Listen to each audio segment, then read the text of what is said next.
Di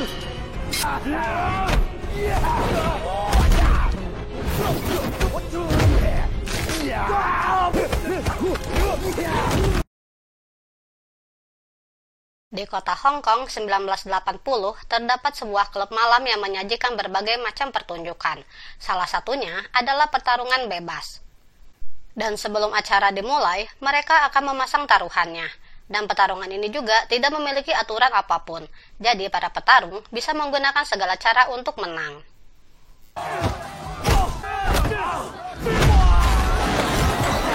Dan pada akhirnya, imigran gelap bernama Chuck Lokwan memenangkan pertarungan. Diketahui acara pertarungan ini diadakan oleh salah satu tria terbesar di kota Hong Kong.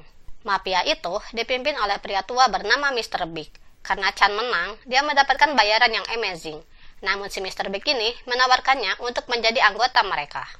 Hal itu Chan tolak karena tujuannya ke Hong Kong ingin menjadi warga sipil biasa.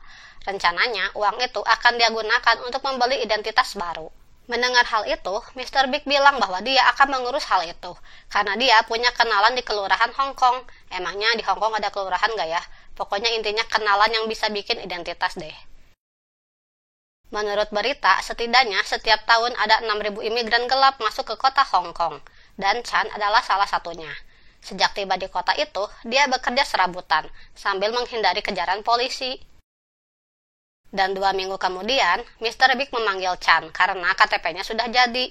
Dia dibawa ke markas pimpinan. Namun ternyata selama ini dia sudah ditipu, karena Mr. Big diam-diam menyimpan dendam karena Chan menolak tawarannya. Dan Mr. Big pun mempermainkan Chan.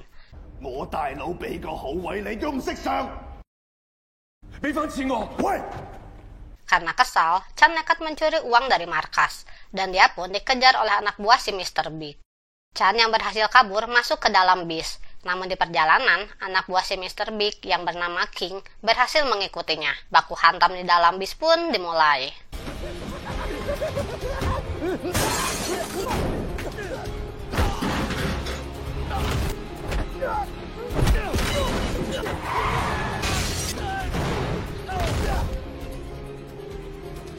Saat itu, Chan masuk ke dalam pemukiman padat penduduk yang dijuluki Kota Tembok, dan King pun berhenti mengejarnya. Ternyata daerah itu di bawah kekuasaan saingannya Mr. Big.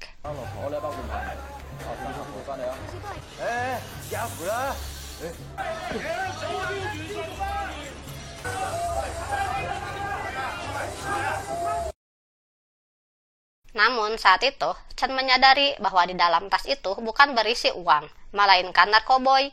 Saat dia merasa putus asa, dia kebetulan melihat warga yang sedang menggunakan barang haram itu. Akhirnya Chan berusaha mendekati penjual barang haram di kota itu. Namun karena dianggap saingan bisnis mereka, pada akhirnya mereka baku hantam.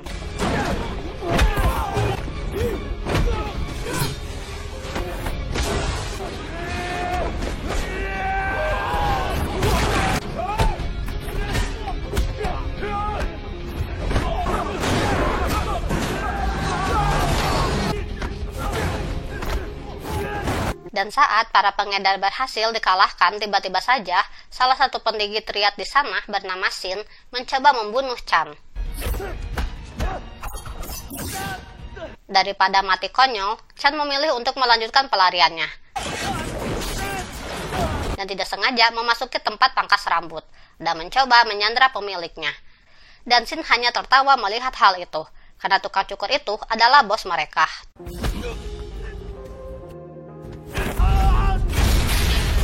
Chan pun kalah telak oleh si bos. Setelah mendengar penjelasan Chan, si bos pun menyuruh Chan untuk kabur dan berjanji tidak akan membuat keributan di kota ini.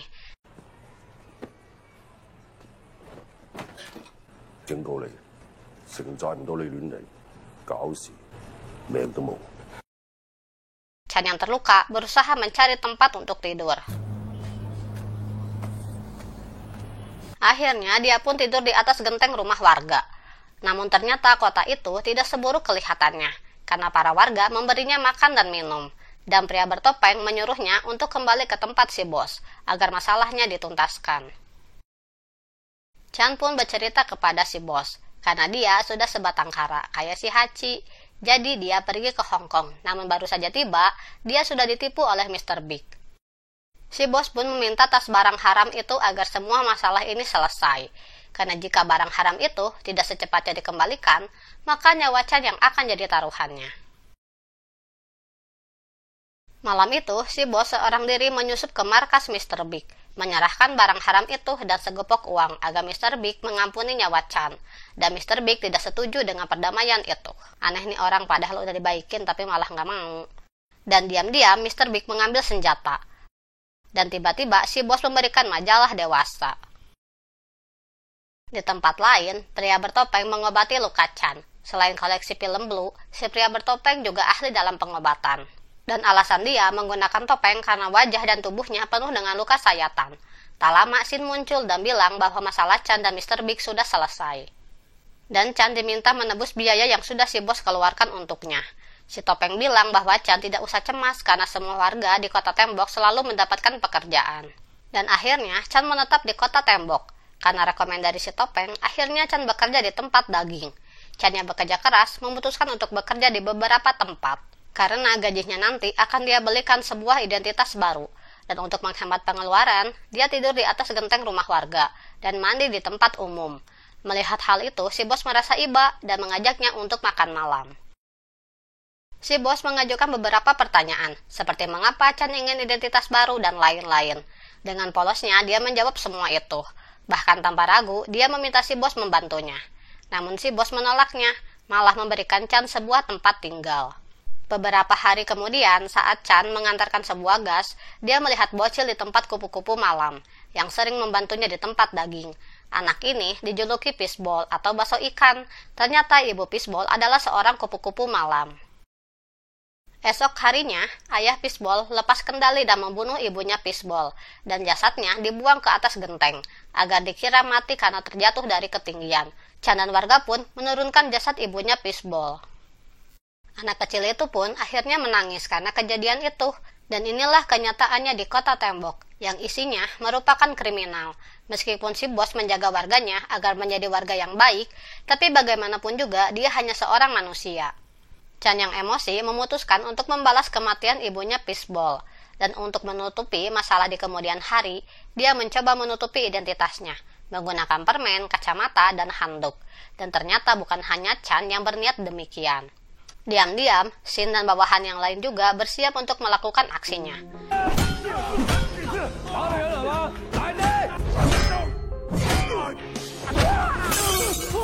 Setelah menghajar ayahnya Fishball, mereka berempat kabur, dan terlihat salah satu petinggi triad yang bernama Tony, dan akhirnya mereka berempat menjadi teman.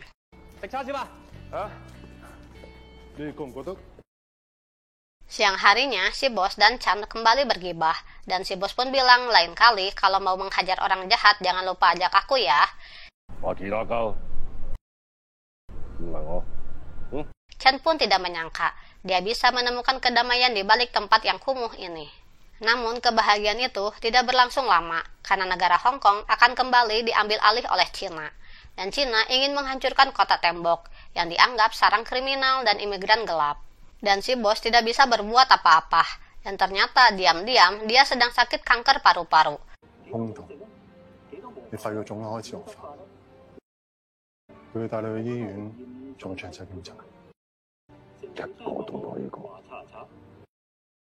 Di lain waktu, si bos mendatangi temannya, sekaligus pemilik tanah kota tembok bernama Chow. Setiap bulan, uang sewa dari warganya disetorkan kepadanya. Dan ternyata puluhan tahun lalu, kota ini memang merupakan sarang dari kriminal. Saat itu, daerah ini dikuasai oleh dua kubu gangster, yang satu dipimpin oleh Chow, dan yang satu lagi dipimpin oleh seseorang yang bernama Jim.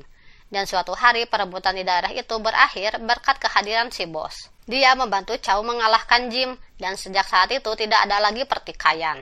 Namun karena istri dan anaknya telah dibunuh oleh Jim, Chow masih menyimpan dendam. Meskipun Jim sudah mati, namun dia ingin membantai habis keturunannya, yang sampai hari ini pun belum dia temukan.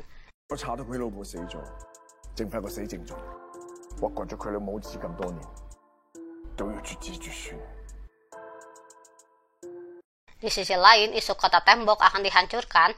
Mereka mulai menyiapkan rencana masing-masing. Karena suka menyanyi, dia akan membuat tempat hiburan malam. Sedangkan Tony akan membuat gengnya sendiri. Tapi terlihat Chan yang sangat sedih, karena diam-diam dia sudah nyaman berada di kota tembok. Bahkan dia meminta si bos agar dia bisa tinggal di sana selamanya. Namun si bos bilang, cepat atau lambat kota ini akan dihancurkan. Jika kau ingin bekerja bersamanya, maka belajarlah kau menjadi tukang cukur. Di tempat lain, Tuan Choi sudah tahu mengenai siapa anaknya Jim. Dan untuk merayakannya, dia mengajak semuanya untuk makan malam bersama. Di saat itu, Shin menjelaskan sejarah masa lalu antara si bos, Tuan Chow, dan juga Jim. Dan dari sinilah Chan mengetahui bagaimana asal-muasal kota tembok. By the way, di sini ada satu pimpinan lagi yang mengalahkan Jim saat itu. Dia adalah Tuan Tiger.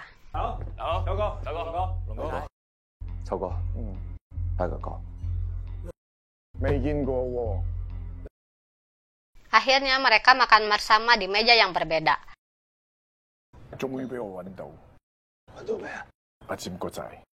Namun ada yang aneh dengan semuanya, karena terlihat si bos yang menjadi sangat pendiam. Saat tahu bahwa Tuan Chow berhasil menemukan anaknya Jim. Dan ternyata si bos dan Jim adalah bestie guys. Dan Jim adalah pelanggan pertamanya saat si bos membuka tempat pangkas rambut. Mereka yang begitu akrab tiba-tiba menjadi musuh. Sama di dunia nyata juga gitu ya, dari sahabat jadi musuh. Dan sebenarnya, si bos dan Jim tidak tega membunuh satu sama lain. Hingga pada akhirnya, mereka menutup mata masing-masing untuk mengakhiri pertarungan ini. Mereka pun berjanji jika Jim yang menang, maka dia harus meneruskan pekerjaan si bos sebagai tukang cukur. Dan sebaliknya, jika si bos yang menang, dia harus memastikan keselamatan anak dan istrinya. Pada akhirnya, si bos pun menang, dan dia pun menepati janjinya. Setelah pesta usai, Tuan Tiger berpesan kepada Tony untuk segera membantunya mencari anak Jim. Mereka tidak tahu bagaimana rupanya, namun mereka tahu namanya. Dia adalah Chan Lok-wan. Pantes si bos baik banget sama Chan, kayaknya dia udah tahu deh. Tony pun kaget mendengarnya dan dia memberitahukan hal itu kepada Shin. Dan akhirnya rahasia itu tidak bisa disembunyikan lagi. Bahwa Chan adalah anak sematawayangnya Jim. Di saat yang sama, pemerintah mulai mencari cara menggusur penduduk kota tembok. Mereka meminta bantuan Mr. Big untuk melawan orang yang berkuasa di sana. Sebagai upahnya, dia akan menerima uang. Esoknya, Mr. Big datang ke Tuan Chow dan memberi foto orang yang dia cari. Dan Tuan Chow akhirnya menyadari bahwa Chan adalah anaknya Jim.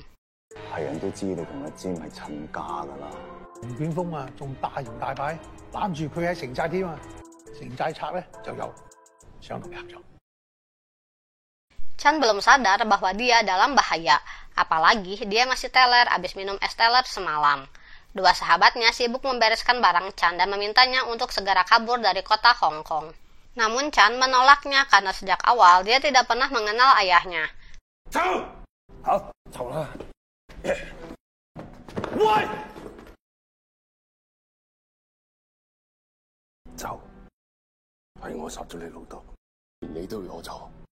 Si bos tak punya pilihan lain. Namun saat akan kabur, Tuan Chow dan Tuan Tiger sudah datang. Bukan kabur dari tadi sih, kesel deh. Let's start to baku hantam. Si bos meminta anak buahnya untuk tidak ikut campur. Dan hasilnya, Chan pun dikeroyok. Tuan Tiger dan para anak buahnya berhasil dikalahkan oleh Chan. Katanya Tiger, kok kalah sih? Sebagai bos yang paling berkuasa di Hong Kong, Tuan Chow mampu menyerang Chan dan membuatnya terluka parah.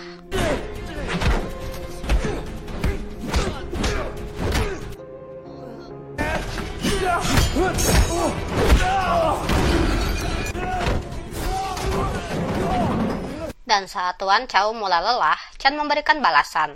Saat Chan akan menghabisi Tuan Chow, si bos menghalanginya.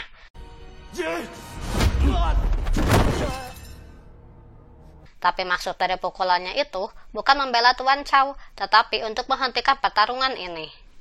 Dasar ya petua, bukannya bersyukur gitu, dia malah tetap ingin membunuh Chan. Akhirnya Chan terluka parah dan Tuan Chow pulang ke rumah. Namun si Tuan Chow malah semakin menjadi. Dia datang menemui Mr. Big untuk meminta bantuan. Namun di sana dia hanya bertemu dengan King. Dengan gaya sombongnya, si King bilang bahwa semua kerjaan bosnya dia yang handle. Tapi saat itu, Mr. Big datang dan menghukum si King karena bersikap sombong. Coba aja Mr. Big bisa ngehukum orang sombong di dunia ini.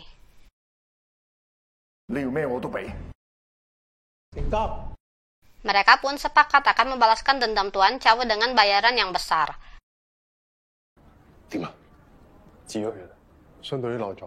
Di sisi lain, Chan yang sedang diobati, tapi dia mengalami pendarahan yang hebat dan harus dibawa ke rumah sakit. Tak lama dari itu, Mr. Big dan bawahannya tiba di kota tembok. Shin akan maju sendiri menghadapi mereka dan menyuruh si bos kabur duluan. Tapi tentu saja ide itu ditentang oleh si bos. Di sisi lain, Tony yang berada di tempat Tuan Tiger meminta izin membantu si bos, karena dialah yang membantunya lepas dari jerat barang haram. Di kota tembok, Mr. Big bilang bahwa semua tempat di sana sudah tidak bisa mereka tinggali, karena Chow selaku pemilik tanah di sana tidak menyewakannya lagi. Jika si bos tak ingin hal itu terjadi, maka serahkan Chan kepada mereka. Si bos mengulur waktu dan mengajaknya bergibah, agar mereka bisa menyelundupkan Chan keluar. Namun rencana mereka terbongkar. Baku hantam dimulai kembali.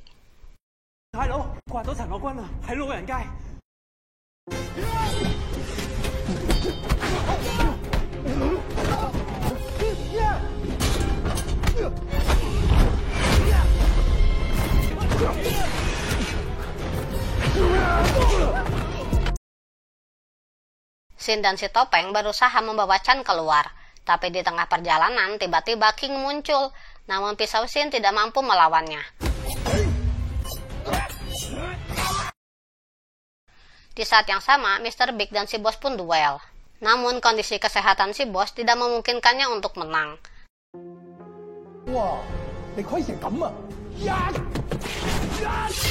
Tak lama Toddy datang melawan King, dan serangannya kepada King tidak mempan. Asli si King ahli debus kayaknya. Si bos pun membantu anak buahnya dan mengalahkan King. Mr. Big sedang duel dengan anak buah si bos yang jaga menggunakan pedang. Namun Mr. Big mampu mengalahkannya. Dan akhirnya si bos melawan Mr. Big dan King secara bersamaan. Kasihan si om udah tua. Dalam sisa umurnya, si bos mengurung diri bersama Mr. Big dan si King di dalam ruko. Karena hal itu, mereka bisa membawa Chan keluar. Dan tentu saja, mereka tidak setuju dengan tindakan si bos.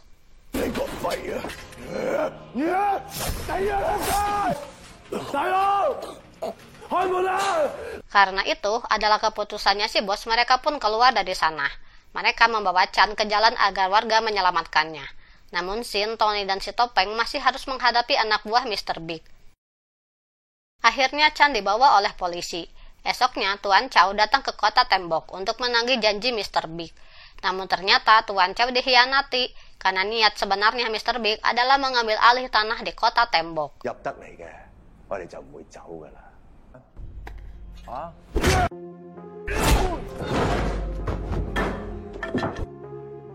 Entah mengapa Mr. Big merasa King seperti mengambil alih kekuasaannya, dan ide ini dia jalankan tanpa berdiskusi dengannya. Namun Mr. Big mengalami luka yang parah akibat serangan si bos semalam. Sementara itu, si King diam-diam menyimpan dendam kepada Mr. Big karena tidak menghargainya. Malam itu, dia melakukan pengkhianatan. Aduh, dari tadi pengkhianatan terus deh. Dan sejak itu, si King mengambil alih kekuasaan Mr. Big. Beberapa hari kemudian, Chan dibebaskan karena terbukti bahwa dia bukan imigran gelap, karena ternyata dia terlahir di kota Hong Kong. Identitas yang dia dambakan ternyata dia dapatkan dengan gratis. Tahu gitu langsung aja ke kelurahan bang. Setelah itu, Chan datang ke markas Tuan Tiger dan mencari keberadaan 3 sahabatnya. Awalnya dia ditolak, namun dia berjanji akan membalaskan dendam kematian si bos. Tuan Tiger memberikan info yang dia minta. Ternyata sekarang mereka tinggal di pinggir pantai. Akhirnya mereka berkumpul.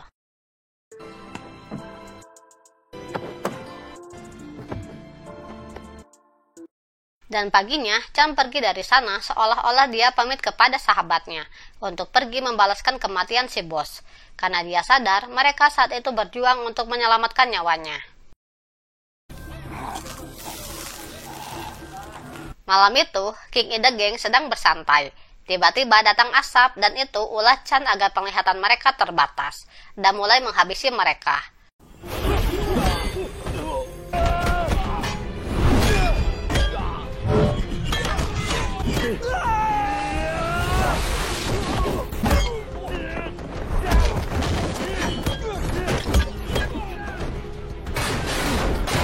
Saat Chan mulai kelelahan, para sahabatnya datang membantu. Keren persahabatan mereka, bikin iri deh.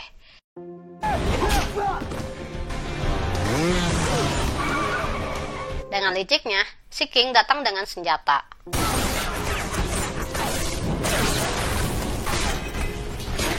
Terlihat King yang dendam kepada Chan dan hanya fokus kepadanya. Beruntungnya Chan bisa menyerangnya. Sementara itu, mereka bertiga sibuk mengalahkan bawahan King. Dan mereka segera menyusul Chan yang kewalahan dengan si King. Kejadian tempo hari terulang kembali. Serangan mereka kepada King tidak mempan.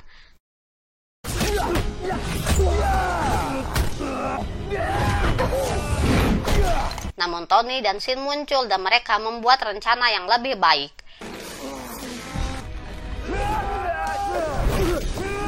Namun akhirnya mereka berempat tetap kalah oleh King.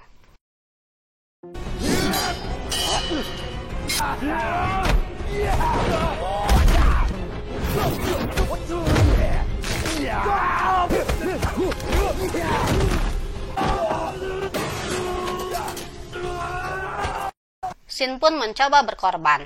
Namun saat itu, Chan datang dan ikut mengorbankan nyawanya. Shin yang tidak tega melihat Chan, dia pun mempertaruhkan lengannya agar Chan selamat dari terjatuh tadi.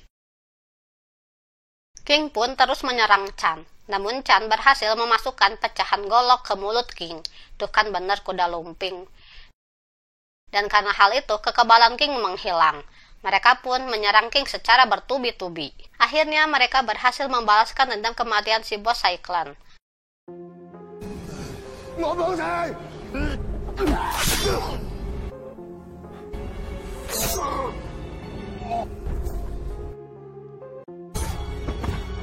Mereka pun menyelamatkan Tuan Chow yang dikurung. Dan di akhir film, mereka berempat memandang kota tembok yang sebentar lagi akan dihancurkan. Meski begitu, Chan tidak bersedih lagi karena si bos bilang bahwa bukan masalah tempatnya, melainkan orang-orangnya yang membuat kita nyaman. Dan film pun tamat.